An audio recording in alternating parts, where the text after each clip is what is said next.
It sounds simple. Is single-family zoning a problem or a protection?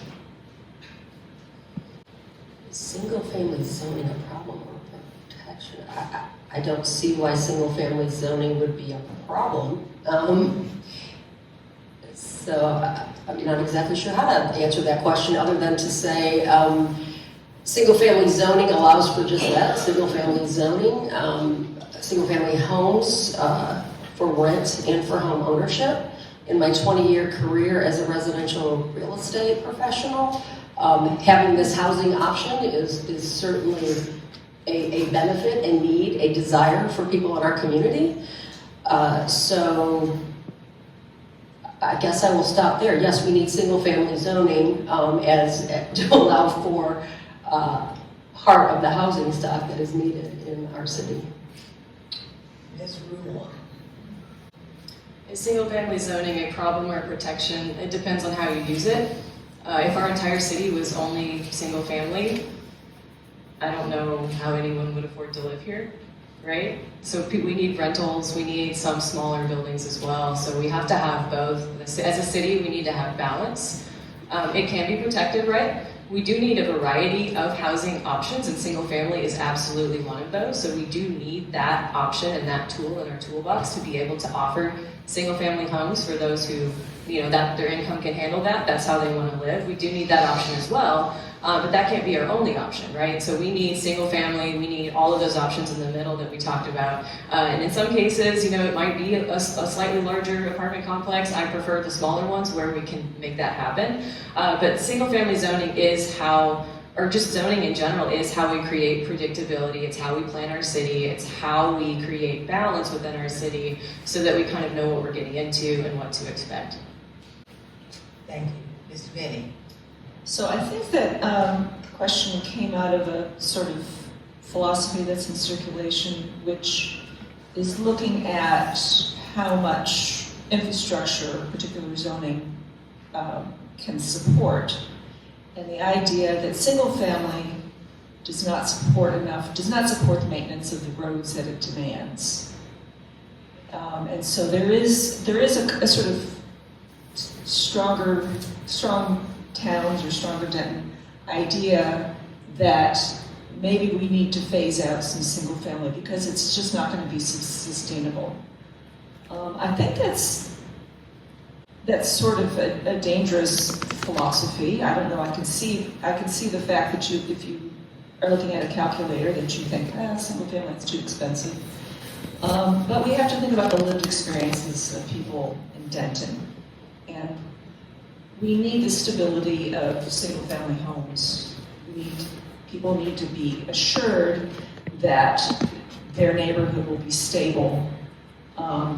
And that they'll be able to raise their kids or they'll be able to grow old in their home without worrying about a 26-unit apartment complex going in next door.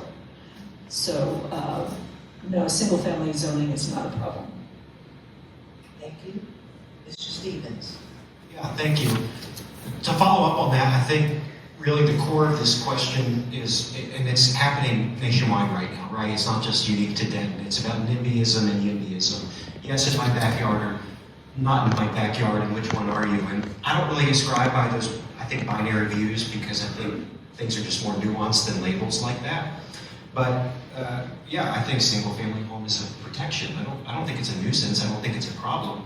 The question, though, should go, in my opinion, a little bit broader than that, which is, do we have problems with the zoning that we have in this community right now? And I'd say, yeah, absolutely. Yeah, we have problems, and we can work together to fix those. This isn't housing related, but it's an example of, again, my neighborhood, of where we've seen zoning become an issue and where we could revisit things. So a few months ago, there were some neighbors that wanted to open up a wine bar, just 8-seat natural wine bar. I would have been there every night. But they had to pay thousands of dollars for a zoning application to do it. And so they couldn't afford to do that. And so instead, a cannabis dispensary opened up in its place because they didn't need that. That's just like, add that to the list of things that make you go, I guess, but But that's just an example of how we can look at, hey, we have broken zoning policies in this community, and we can work to make this better for neighborhoods. So that's how I answer that question. Thank you. Mr. Beck. Yeah.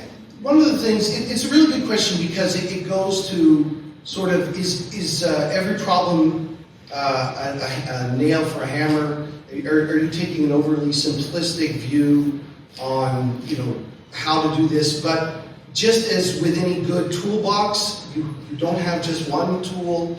You have to have the right tool for the right job for the right location so that you have the kinds of flexibility that many of us have been talking about. So you can have options for commercial, you can have options for residential, you can have options where you need transitional areas, mixed use. We've heard a couple of different examples of mixed use, and you can't, or it's very challenging to have some of those mixed use options if you don't have smart policies, so that you can end up excluding things you'd like to have, like a wine bar. You can end up having extreme impacts on what is otherwise a neighborhood.